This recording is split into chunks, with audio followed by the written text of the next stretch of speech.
Bharatiya Janata party किसानों की मांग को लेकर के, किसानों के हितों को लेकर के गंभीर है।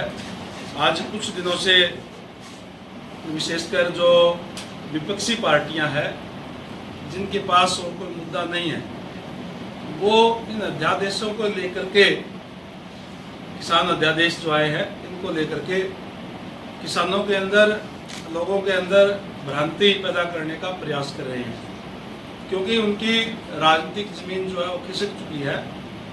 और जिस ट्रांसपेरेंसी के साथ सब वर्गों को साथ लेकर के भारतीय जनता पार्टी की सरकार आदरणीय मनोहर लाल जी के नेतृत्व में चल रही है, इसलिए उनको कहीं भी कोई जगह नहीं मिल रही, इसलिए इस टाइप की बातें कर रही हैं। जो अध्यादेश आए हैं उससे किसानों के कहीं भी कोई नुकसान नहीं है। किसानों के लिए ही वो अध्यादेश आए हैं। उन अध्यादेशों से किसानों को और ज़्यादा अधिकार मिलते हैं। कहीं कोई उनके अधिकारों में, कहीं कोई उनके हितों में कोई कटौती नहीं है। इसके अंदर जो एमएसपी के ऊपर जो किसान जो जैसे पहले बेचते थे, ना ही तो कहीं कोई एमएसपी को समाप्त किया जा रहा, ना ही कहीं कोई मंडियों को समाप्त किया जा रहा, ना ही कोई जो आड़त की जो हमारी व्यवस्था है उसको कहीं समाप्त किया जा रहा। बल्कि इन अध्यादेशों की वजह से जो किसान कहीं भी अपनी फसल जो है बेच सकते हैं। आज तक किसानों की तरफ से ये आता था या यही बात उठती थी, किसान एक ऐसा वर्ग है जो अपनी फसल पैदा करता है और उसकी बोली जो है वो दूसरे लगाते हैं। अपनी फसल का मूल्य आप नहीं बता सकता। इस अध्यादेश से किसान जो है वो कहीं भी अपने जिले के अंदर भी, पूरे स्टेट के अंदर भी, पूरे देश के अंदर भी कहीं भी अपनी फसल जो बेच सकता है। एक देश एक बाजार के हिसाब से कहीं भी ले जाकर के वो अपनी फसल बेच सकता है, कहीं उसको दिक्कत नहीं होगी। और जो किसान मंडियों के अंदर बेचना चाहेंगे वो अपनी मंडियों के अंदर आकर के बेचे। एमएसपी के ऊपर उनका जो है फसल जो है वो खरीदी जाएगी, ये स्पष्ट है सरकार की तरफ से। लेकिन नई बात करके, इस टाइप की बात करके जो विरोधी है वो केवल और केवल किसानों को बहकाने का और भ्रांति फैलाने का जो है वो प्रयास इसके अंदर जो है वो कर रहे हैं। एमएसपी के ऊपर पहले भी, आज तक जब से भारतीय जनता पार्टी की सरकार बनी है, ये रिकॉर्ड की चीज है कि सबसे ज्यादा खरीद जो है भारतीय जनता पार्टी की सरकार के अंदर हुई है। अब ये कह देते हैं कि जो सबकी जो है वो फसल जो खरीदी नहीं गई, उसके लिए सरकार ने बाकायदा से पोर्टल पे अपलोड कराने के लिए मेरी फसल मेरे ब्यौरा के तहत जो भी किसान रजिस्ट्रेशन कराएंगे, बार बार बताया भी गया है, पंचायतों के माध्यम से भी, मीडिया के माध्यम से भी, कृषि अधिकारियों ने भी, सबने जाकर के बताया कि आप अपनी फसल का रजिस्ट्रेशन करा लें, क्योंकि अगर रजिस्ट्रेशन पे अगर जो नहीं उसके अगर ये कंडीशन नहीं लगाएंगे तो जो स्टॉक ये हैं वो बता देंगे जी हम तो फसल खेत से लेकर के आए हैं, फिर उसको कैसे रोकेंगे। इसलिए जिन भी किसानों ने रजिस्ट्रेशन करवाया, सरसों का, चाहे गेहूं का, चाहे और दूसरी फसल का, वो तमाम जो जिन्स जो है वो सरकार ने जो खरीदने का काम किया है। और अब तक सबसे ज्यादा खरीद जो पिछली जो समय के अंदर हुई है, उनसे ज्यादा खरीद इस सरकार के दौरान जो है वो करने का काम किया है। केवल और केवल भ्रांति फैलाने का काम ये जो है ये करे। इस अध्यादेश के अंदर कहीं भी ये नहीं लिखा हुआ कि एमएसपी समाप्त हो जाएगी या मंडियां जो है वो बंद हो जाएगी। कहीं इसके अंदर कहीं भी इस टाइप का कोई जिक्र कहीं भी नहीं है, लेकिन केवल और केवल भ्रांति फैलाने का काम कर रहे हैं। इस अध्यादेश से जो किसान कोई डायरेक्ट मार्केटिंग करना चाहता है, डायरेक्ट मार्केटिंग कर सकता है।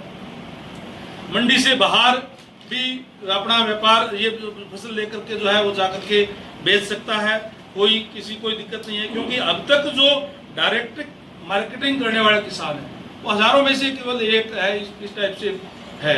इससे और ज्यादा उनको जो बढ़ावा मिलेगा, डायरेक्ट मार्केटिंग कर सकते हैं, पूरे देश के अंदर कहीं भी ले जाकर के जो है वो अपनी फसल जो है बेच सकते हैं, कोई दिक्कत और परेशानी उनको नहीं होगी।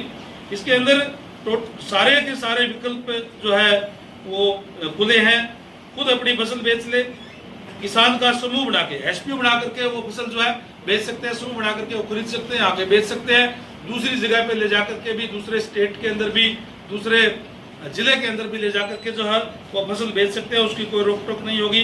व्यापारियों से कॉन्ट्रैक्ट करके भी बेच सकते हैं, अपनी फसल व्यापारियों को दे सकते हैं जैसे पहले देते हैं। और मंडी के अंदर तो वो विकल्प जैसे मैंने पहले कहा वो खुला है कि मंडी के अंदर जाए और एमएसपी पे उसकी खरीद जो है वो सरकार करेगी, कोई दिक्कत जो है उसको नहीं होगी।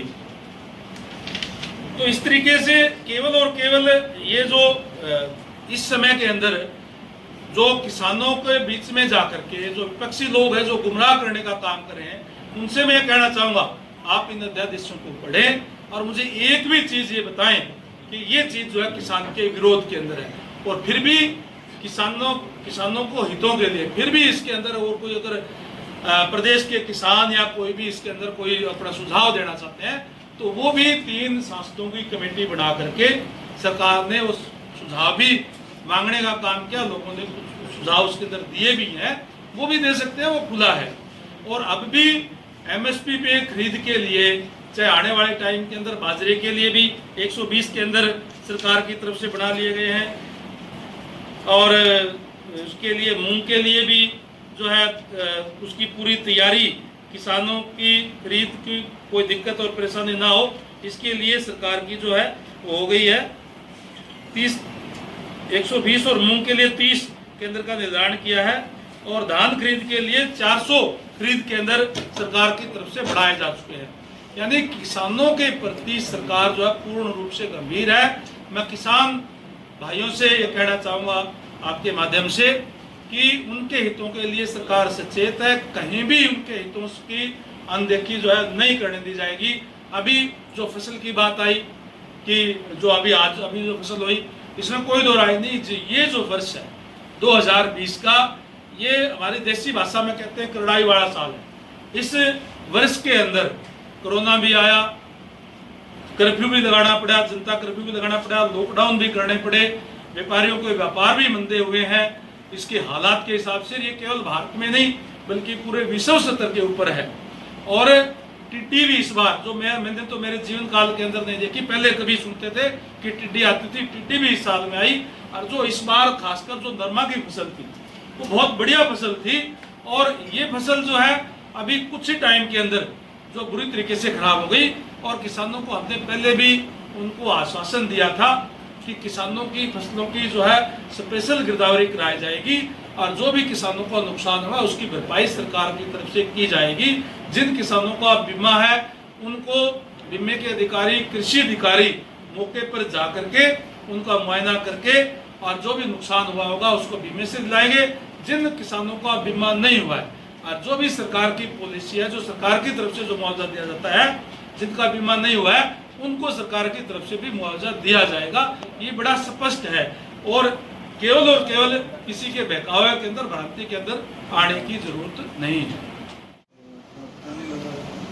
अगर कोई इस टाइप की कोई बात होगी और तो निश्चित रूप से उसकी जांच हो जाएगी, उसकी तो जो चीजें हैं जो सामने आ जाएगी उसमें कोई दिक्कत नहीं है। लेकिन जिस तरीके से 9 सितंबर को भी कुछ किसानों को भी बुलाया गया था इस पे विचार विमर्श करने के लिए भी, वो वहाँ नहीं आए। जैसे मैंने पहले कहा कि विपक्ष के लोगों को केवल और केवल बहकाने का, भ्रांति फैलाने का काम है। उन्होंने इस टाइप की भ्रांति पैदा करके और इस टाइप का विरोध करने का जो है वो कार्य किया है। और वहाँ जाने की बजाय वो किसानों ने, क्योंकि आज कोविड का टाइम है, जो कोविड के टाइम के ऊपर ज़्यादा हम अगर इकट्ठे होते हैं तो कहीं न कहीं बीमारी फैलने का डर रहता है। उन तमाम चीज़ों को लेकर के इस बात का प्रयास किया गया था कि ज़्यादा लोग इकट्ठे ना हो। वो ठीक है, लेकिन इसमें कुंडू साहब, दुष्यंत चौटाला, अनिल विज सभी एक दूसरे के बयान को ही अलग बता रहे हैं। तो इसमें ऐसा नहीं लग रहा सरकार भी इसमें कुछ उलझी हुई है। नहीं, सरकार के चाहे दुष्यंत जी है, चाहे आपने विज साहब का नाम लिया, किसी ने ये कहा कि अध्यादेश गलत है। अध्यादेश किसानों के हित के अंदर है और आप सारे के सारे पत्रकार साथी हो और आप लोगों का जो है सारा हर जगह जाता है प्रचार। आप बताएं उस अध्यादेश के अंदर पढ़ करके कि एक चीज भी किसान के कोई खिलाफ की हो। केवल किसान को ज्यादा राइट देता है ये अध्यादेश, उनको इनके हितों के लिए है। और जैसे मैंने पहले कहा कि एमएसपी पे कोई ये पीछे हमने इसकी सरसों की खरीद की और जब किसान की फसल जब आई उस समय पे 36-37 रुपए मार्केट के अंदर सरसों की जो है वो रेट था। और क्योंकि सरकार ने ज्यादा खरीद की इस बार, तो मार्केट रेट भी उसका बढ़ गया 4200 रुपए, 4250 रुपए हो गया था। सारी चीजें आप लोगों के सामने हैं, क्योंकि रजिस्ट्रेशन जिन लोगों का नहीं हुआ था उनकी तो खरीद नहीं सकते। जिन किसानों ने रजिस्ट्रेशन करवाया उन तमाम की फसलें जो खरीदी गई। किसान आंदोलन, जैसे मैंने पहले कहा कि वो लोग जो जिनकी राजनीतिक जमीन जो खिसक चुकी है, वो हमारे किसान भाइयों को के अंदर भ्रांति पैदा करने का काम जो है वो कर रहे हैं और उनको बहका करके वो उस घोड़े बाड़े किसानों को वो ले जाते हैं। आंदोलन सही है या नहीं है? आंदोलन सही जिस तरीके से वो कर रहे हैं वो सही नहीं है। उनका कोई उसका अध्यादेश को लेकर कर रहे हैं वो बिल्कुल सही नहीं है। जहां तक बात स्पेशल गिरदावरी की थी, हमने इस आंदोलन से पहले ही तो आपके प्रेस के माध्यम से भी कह दिया था कि स्पेशल गिरदावरी करवाई जाएगी।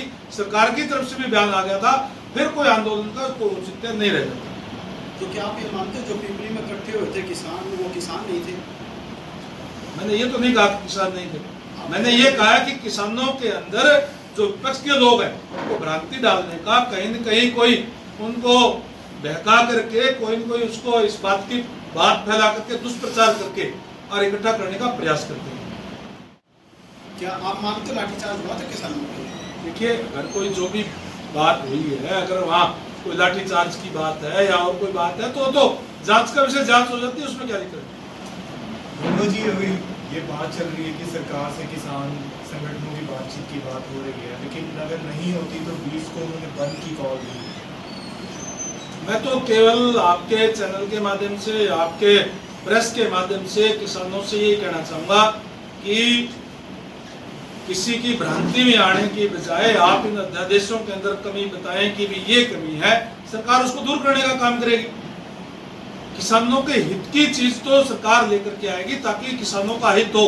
सरकार इस बात के लिए प्रतिबद्ध है कि किसान की आय बढ़े, किसान की आय दुगुनी हो, और उसी दिशा के अंदर जो है सरकार ये कदम उठाने का काम करेगी।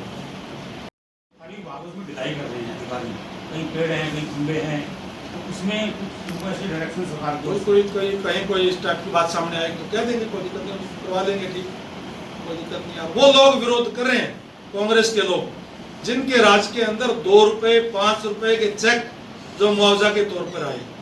भारतीय जनता पार्टी की सरकार बनने के बाद में चाहे किसी की 5 मरले के अंदर भी फसल खराब हुई हो, छोटे से छोटा किसान हो, कम से कम उसको 500 रुपए करने का काम किया था। उन लोगों ने तो जब उनकी सरकार थी तब तो किसानों के साथ उनको बदा मजाक करने का काम किया, कहीं 2 रुपए कहीं 5 रुपए। हुड्डा साहब के टाइम पे कांग्रेस की जब सरकार थी, सेज के नाम पर जो है वो जमीनें लूटी गई उनकी।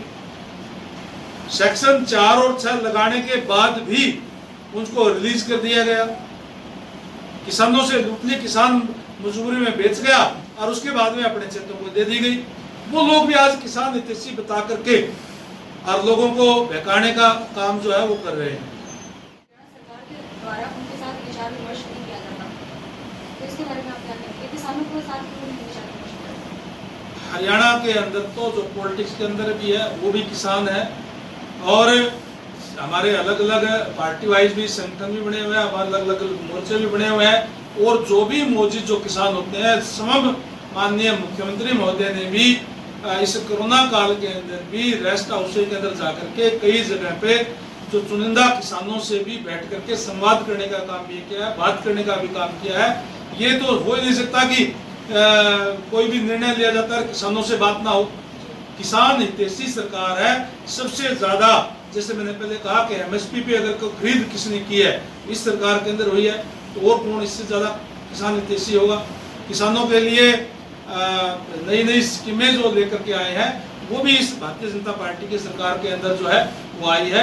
अभी ये कोरोना काल के अंदर भी हमने अस्थायी मंडिया गांव-गांव में बढ़ा करके वहाँ पे व्यापारियों को और हमारे अधिकारियों को वहाँ बेच करके किसानों को खरीद कराने का काम किया, ताकि किसी भी प्रकार की किसानों को दिक्कत और परेशानी ना हो, उनकी पूरी की पूरी फसल जो है खरीदी जाए।